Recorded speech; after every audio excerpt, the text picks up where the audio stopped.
Hello and welcome to Journeys and Journals. I'm Bernie Martin Beck, and I've met some fascinating people around these parts. The state of Jefferson, clear from Wairika over to the coast, Klamath and on east. But there's been very, very few that can hold a candle to old Bill Young. Thank you, welcome back. Okay. Thank you. Now You've candles. been a good friend. Candles you understand. Candles and kerosene lamps, Yes, that was part of your growing up. yes, Down here in Southern Oregon, yes, you brought your nephew along. yes. Let's talk to him a little bit about what brings him to Southern Oregon. Where's home? I was born and raised in South Central Los Angeles, and I got pretty nasty down there sometimes. So my brother and brother-in-law were ceramic tile contractors. They got the tile contract on the Manor. So The Manor in Medford? right. Yeah. Okay. That was in 1960, 61 that we I worked on the mean, Manor. That was a serious, big, first Yes, it class, was. Oh, yeah. on top of the mountain. Yes, It still is the It still top is. of the It is, yeah. top of the heap. If you, so you came up. You were just you weren't a full-grown man then, were you? Well, yes, let's see, about 20, 22, I think. Okay, and so you were working with them. Yes. So I could see your hammer dimples if I looked underneath that sheetrock. No, I mixed the mud and carried the mud, which is cement, up to the different floors so they could set the ceramic tile. After we did that, we did the new Ashland Hospital, the front of Safeway, all the murals in front of Safeway, and the new junior high. And then fortunately, I got cement poisoning, so I couldn't work with them anymore. Fortunately, Yeah. so you moved up to a new career. What was that?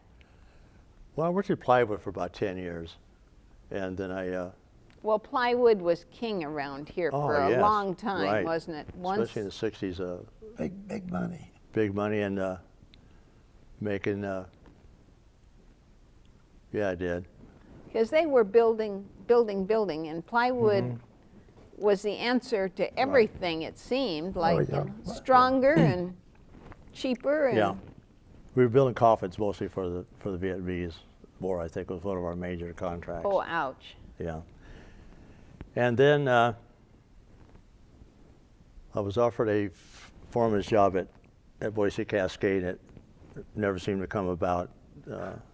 So I walked out of there in March of '72. And got- then what did you do? You living in Ashland, or? Mm-hmm. Okay, And we just bought a house. Let's see, it cost us $11,800, I think. Or- that's $11,000. Yeah.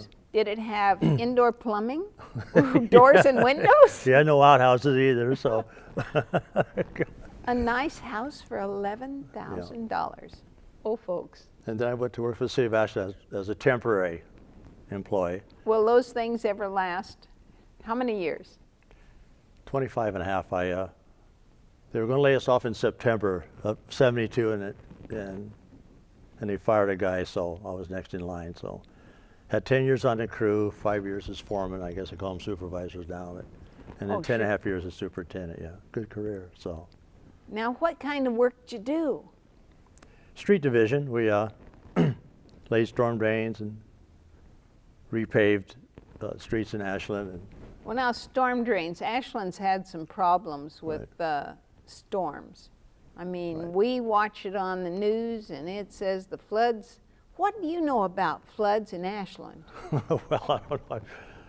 Let's see, it went through the '74 flood in Ashland, and after '97 flood, they did lots of improvements. So it didn't hurt us that bad this year. So Because it comes right, the creek comes down through Ashland, right from the college or Lithia Park.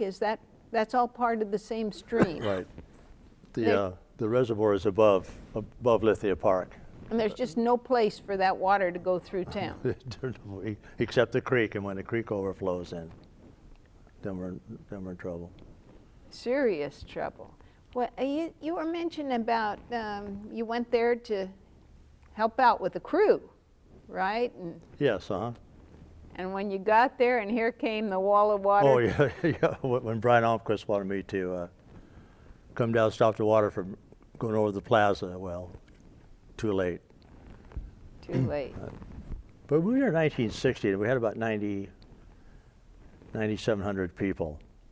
And a lot of the stores on the plaza were closed down. Then they Because hired- Ashland was in depression? Yes. Hmm. What happened? Well, Brian Almquist, they hired him as city administrator, and man, he just turned everything around. Did a real good job. I know I had an interview with a lady who had the Ashland Hospital, and she said it was in terrible repair. Oh, the old one out by the out by the college. That's right. Yeah. When they came there it just wasn't up to snuff. Mm-hmm. And of course, a little elbow grease. Mary Paulson was her name, Okay. and she and her husband just rolled up their sleeves and cleaned that place up. Ashland's come a long way, baby. Yes, as I remember, I don't know if I should say a redneck conservative town. Now it's probably almost ultra liberal, but things change. Things change. My husband went to college there, a Korean vet. You know, Okay. he 19 and, oh, was that 50? And 50, it would have been about 55, 6. Okay. You know, it was a good way to get, they called it a normal school or an Right, normal school, educational, yeah. Southern Oregon education, Saki. Yeah. Sock, yeah. Well, they had an E at the end of it way did they? back when. It was, Yeah. yeah, lots of. Bill, you went to school where? Oh, I went to at Pine and H. There was a little pine school there on Pine and H. People say that there never was a school there, but I went there in the first and second grade. Believe it's And true. then I went to Riverside in the third grade, but the flu epidemic come along and they closed the schools. And in that same year, in November, we moved to Sykes Creek, and I was there for about 8 years and graduated in the 8th grade in the Grange Hall at Weimar. Well, I was out at Weimar, and they are wanting to build that bridge back. Yes, they are going to. Was that covered bridge there Yes. when you were a kid? Yes.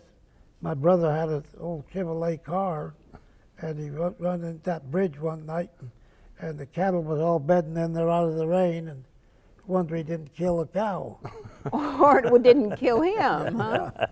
That's what, the cattle just got in out of the rain. Under that bridge out of the rain. And so they were on the roadbed. Yes. Did you know that story before? No, I didn't. Bill is a continual I know. surprise package. What brother was this?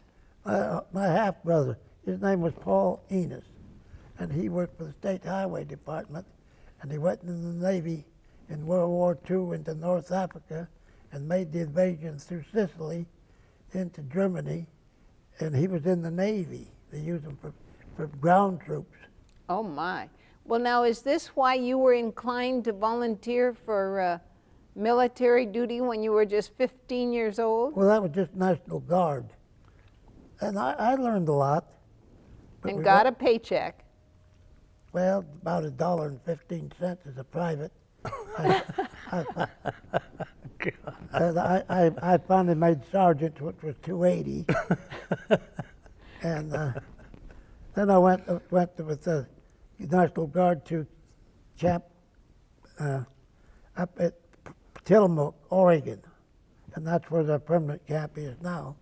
And it was real nice. But that over there was in that jigger grass, and we Did went you, out there and done extended order, and that was laying down in that jigger grass, and they put in the rest of the day picking the jiggers out of your uniform. now, what kind of clothes did you wear in the middle of hot summer out in agate, right? That's right. There was no It such was thing. Wool. You woolens. All wool clothes. And what was wrap leggings. wrapped leggings. Yeah. That's kind of like gauze bandages Yeah. around, but they're wool. Oh, you're And what was the temperature out there in Agate? probably 110. And you worked right through it. You went through it. But the kids from up around Portland, they fell like 9 pins. Now, 9 pins, you know what that means, don't Yeah. you? Yeah. Boy. If you've ever been bowling, folks, you know what those Portland kids did. They weren't used to working in. Oh, no.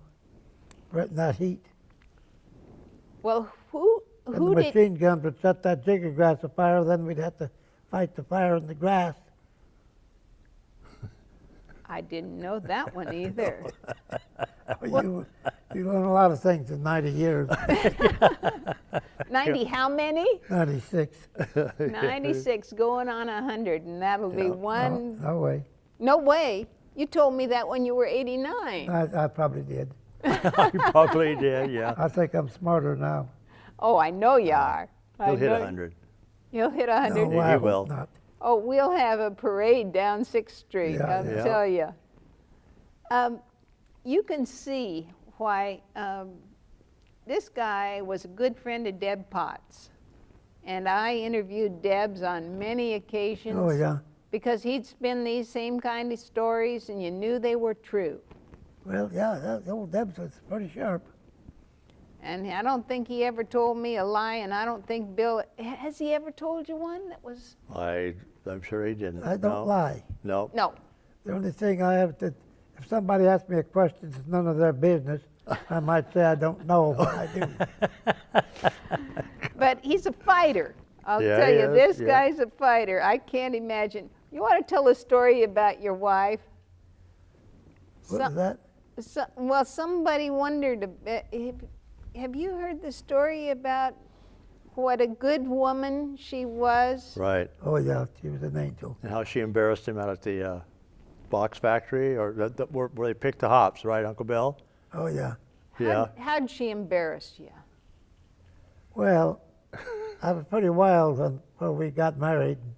We were doing a little drinking and a little fighting, and I went down to see Art King about getting a job in the hop house, and he said, "Bill, I got a full crew." He said, "Why don't you go out there and pick hop for 6 hours and then come up and work the afternoon in the hop house?" And I went down there and worked just as hard as I could pick and made 75 cents in about 6 hours.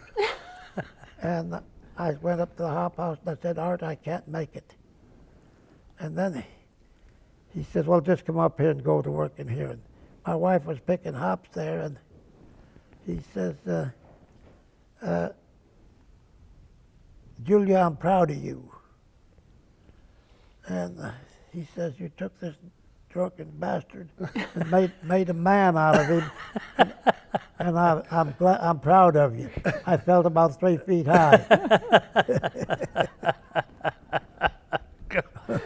I hadn't heard that No, story hadn't you? before. Oh, you haven't heard that before. I now- always remembered that. Now, Julia could pick hops. Pick 200 pounds a day in good hops. But that was $1.50.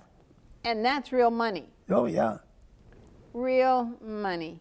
Now, you know, Julia had some very sterling qualities I've heard about, and she was a frugal woman, wasn't she? Oh, she was the greatest.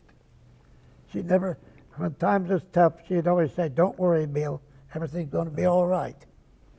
Yeah. She was a praying woman Yeah, yes, she was. and a believing woman, Yeah, and she made a man out of yeah, I guess. And he probably was right. Did he tell you a story about selling the steelhead smoked salmon in a bar? No. How about that one, Uncle Bill? Well, one time there, I always smoked fish when I caught them, and I had 3 fish, 6 pieces, and one was pretty small. And I said to my wife, I said, "You think maybe if I'd go up to the beer joint and go in there with that fish, I could sell that fish?" And she said, "Well, I don't know." I said, "Well, I'm going to go." And so I took these 3 fish up there, and I walked in there. I didn't even have enough money to buy a glass of beer. I threw one small half up on the roof. I said, "Try this with your beer." And they passed it down the line, and Said, boy, you ain't got any more of that, have you? I said, yes, I have. I got 5 more sides. Said, how much you want for it? And I said, 50 cents a piece. So I went home with $2.50. Boy, I thought I'd hit the jackpot. I think we're about out of time, ain't we? Did you ever heard that? Yeah, that's why I brought it up, yeah. Oh, God. This guy worked all the angles to keep his family in shoes. Oh, yeah. Well, after the kids was there, why, it wasn't so bad. But when them kids was little, boy, it was pretty tough. I bought that house for $57.22, a house and lot. Did it have plumbing in it? No.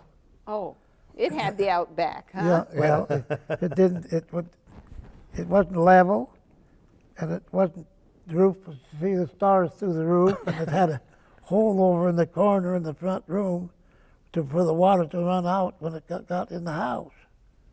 Oh, that's a different than a sump pump, Yeah, isn't yeah. it? A little- So would you sweep the water all that way? No, I never did leak that much. I got up on top with a bundle of shingles. My brother he stuck a shingle through there where he could see stars out. I'd put a shingle in it for the first year, and I finally put enlarged the bedroom. I put a dining room on it, and I put another bedroom on it, and I jacked it up and leveled it up, drug cement under the house, and put it in there and put ties, creosote ties to level it up. Well, did you ever put plumbing in the house? Oh, yes. Oh, Put a bathroom in, too. oh, good. Yes. Well, now, how'd you get water? Did you have a water faucets in the house? I packed water from my dad's place next door for a couple of years. And then I put water in there, put the bathroom in. And Did you have sink in the kitchen, or yes, it did. did it have a bucket underneath it, or did you just drain out to the yard? Well, after I put the sewer in, why they put the sewer in the water, but I didn't have that for 3-4 years, So where'd the water go? just out on the ground. Why not? Why It not, needed to yeah. go back there anyhow. Can you believe? I mean, I can't wait. we're hearing history. We are, right? no doubt about it, yeah. I mean, there was a time, did you have electricity when you No, were? we had coal oil lamps. When the boy was born, had coal oil lamps, and she'd have to warm his bottle in the night, and we had a little can-to-can heat. And she'd light that with a match and hold it over that flame till it got warm, and then put the lid on and give him the bottle. And who's the boy? Bill Jr. Well, he's WJ, and I'm WR. He's in Battleground, Washington. He's a college professor. That's your little boy. Yeah. He's over 200 though now. Well, and he has a curious hobby, doesn't he, Bill, your son? He's a train nut. He likes trains? Old-fashioned steam trains, or? Well, he's working there in the city of Battleground. They're rebuilding the logging road there. They've got about 6 miles of it built. And this last year he played Santa Claus to the kids, and they hauled the kids out on this railroad. And they sold about 300 trees or more, but it's closer to 400. And they got $60 for white fir and $40 for red fir.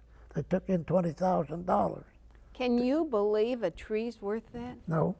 Nope. How many do you think you've cut in your life? Oh, every year it went cut it to Christmas tree. I mean, but how many trees have you cut down? What's the biggest tree you ever cut? Oh, I think probably 6 feet on the stump. You saw the pictures on the door. Yeah, well, I think I better bring that down and we'll show the people on TV about it. I mean, 6 feet on the stump. Well, I think it's closer to 8. Oh, yeah? We don't have any way to measure? Well, I'll tell you what was in it. I don't know what that measurement would be.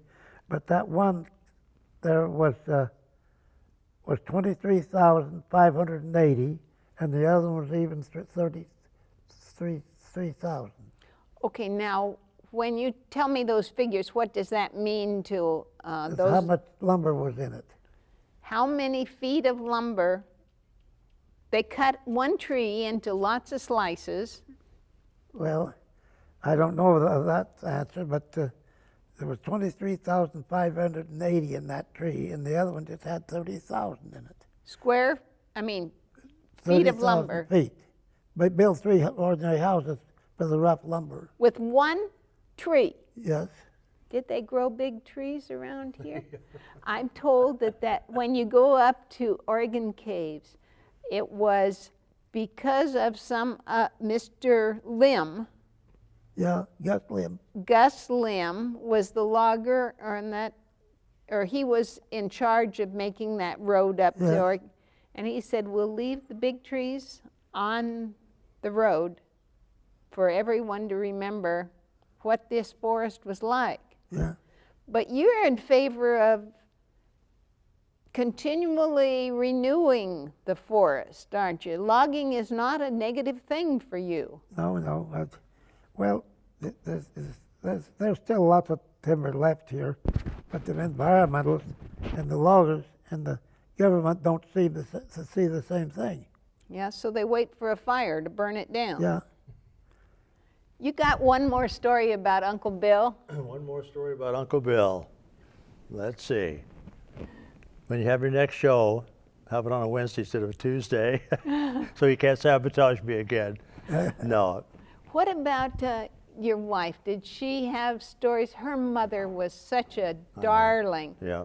I loved her house was like a storybook house. It Boy, was yeah. just full of absolutely perfect antiques. Did you meet her?